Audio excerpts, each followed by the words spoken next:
Welcome to SVG-TV News for Friday, June 12th, 2015. I'm Martha Fraser with the details. A call was yesterday made for the media to assist in the education of members of the public on their role in the reduction of the voters list, which now stands at over 107,000. Deputy Supervisor of Elections Sylvester King told members of the media yesterday that the process, which is scheduled to get underway next Friday, June 19th, is a very important one as part of efforts for St. Vincent and the Grenadines to have a more realistic voters list. King says the media plays an extremely critical role in getting people to understand what exactly their responsibilities are in the process. Persons whose names are going to be on that list to get out and update the information. And once that is done, we feel confident that, the list will be a very reflective list. As you have heard, some 23,000 persons are going to be on that list, and already 165 of those persons have come forward. And we believe that over the next few weeks, those persons who are actually here, we anticipate that they would capitalize on the opportunity to update their registration. The Deputy Supervisor of Elections adds that it is absolutely necessary that all Vincentians pay attention to the exercise that will be carried out by the Electoral Office over the next few weeks. In fact, all the names are going to be in the 3 papers, and they can literally carry the paper home and search for it, and importantly, help us in the process. You may know of relatives who are abroad, their names may be on the list, you can inform them. And then in that way they will be brought up to speed with where they are. So those few comments, I really think it's an important time in the country. This has been a call, successive elections before, it's been in the reports, and we are now at the juncture where we are getting it done.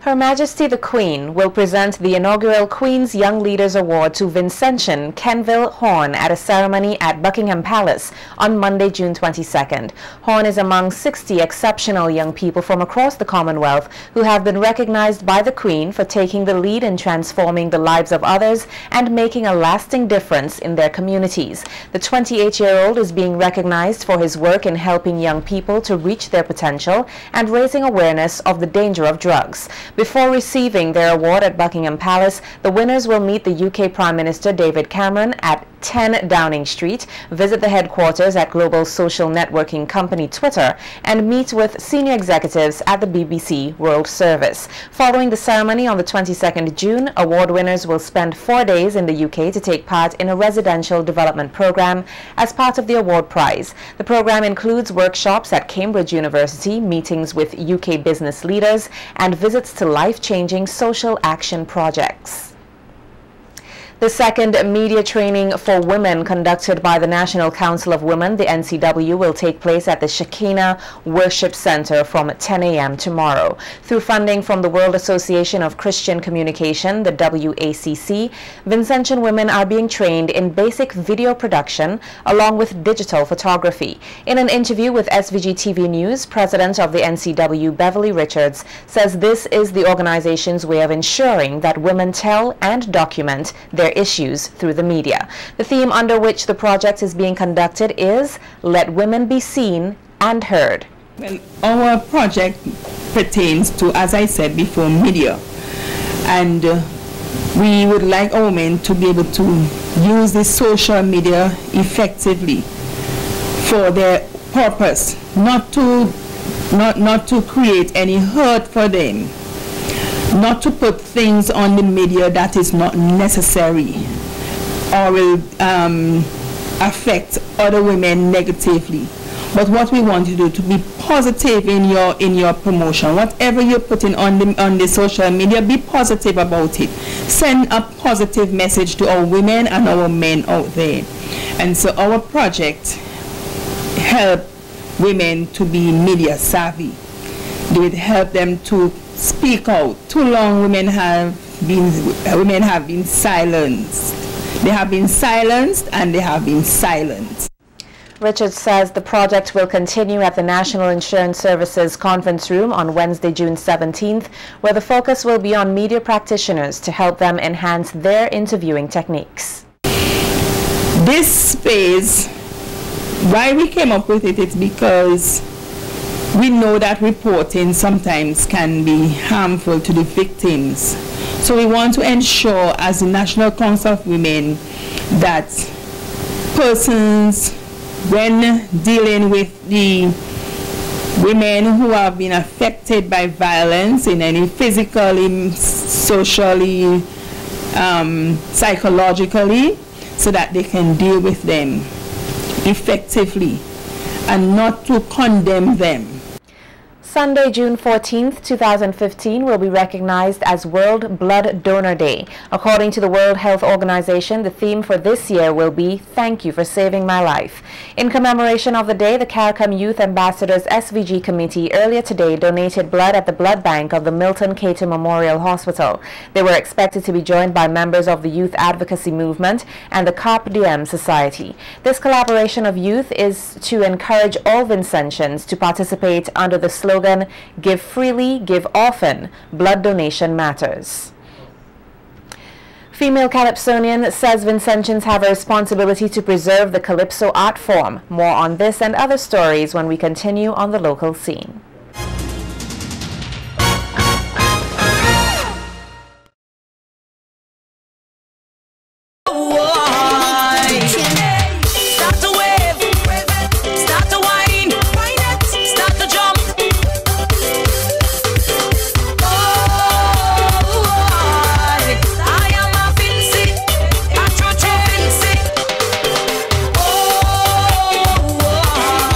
Vincentians are urged to work to preserve their heritage by finding new ways to keep the Calypso art form alive. That's according to members of Upstage Experience and backup singer Cecile Littlebit Murray King, who says that Calypso should not be designated for Carnival only.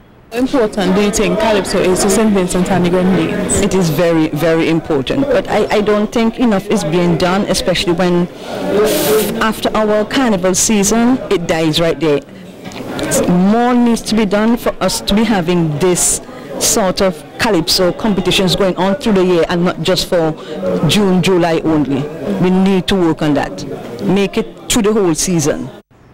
High Voltage Mass Tent is back again for another year, celebrating Vincentian culture and Vincy Mass. Tent leader Kingsley Collis says for this year the High Voltage Mass Tent will be putting the sugar in Carnival with their presentation, Candy. In our interview with Collis, he further explains the mass production for this year and the inspiration behind it. We present to you once another presentation for 2015, Candy World.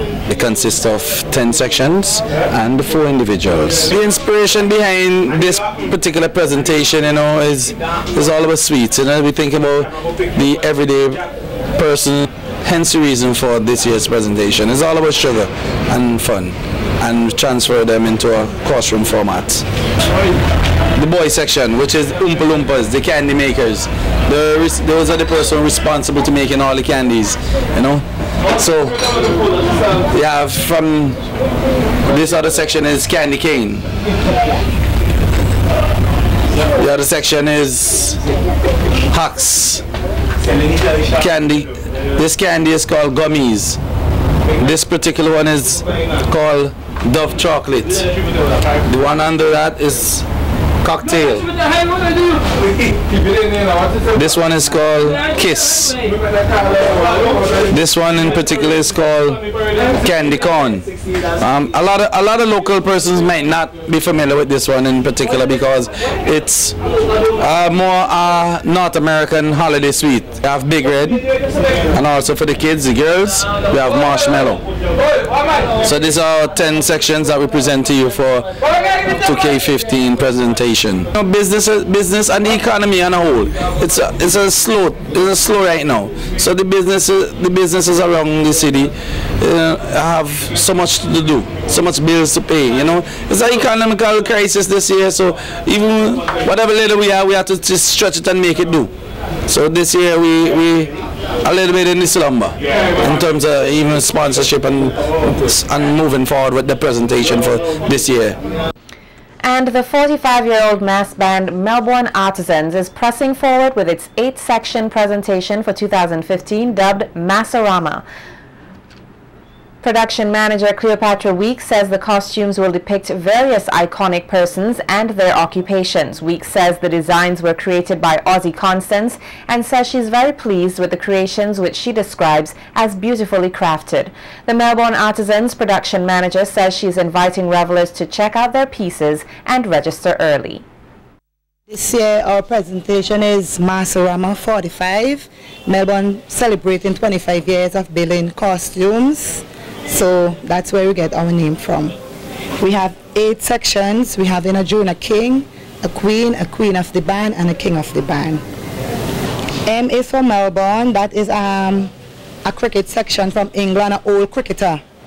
Then we have artisan. Artisans is mass youths, like young people in the mass then doing the little stuff. Building costumes. Building costumes, yes. Then we have showtime, originality, ready for the road, artistic, magnificent, and an ace in the hole, which is a male section. Okay, I see magnificence. What is that all about? That is tribute to Nelson Mandela. Yes. Okay. And the ace in the hole, what's that all about? That is a tribute to Edgar Adams. You're making a tribute to the cultural icons and sporting icons. Yes, there. Weeks used the opportunity to appeal to sponsors and the Carnival Development Corporation, the CDC, to assist in making the facility where their mass tent is housed more suitable for production. Most of the sponsors don't look really at us because we are a small band, and we have been in this mass tent for 3 years trying to get electricity and water, toilet facilities. The CDC and the government ain't doing anything for our band. I don't know why. And I have something for the judges. I want the judges to judge the mass and not the big names. But in terms of registration, it's a bit slow, but at the end of the day, we'll make it to Victoria Park on Mardi Gras. Yeah.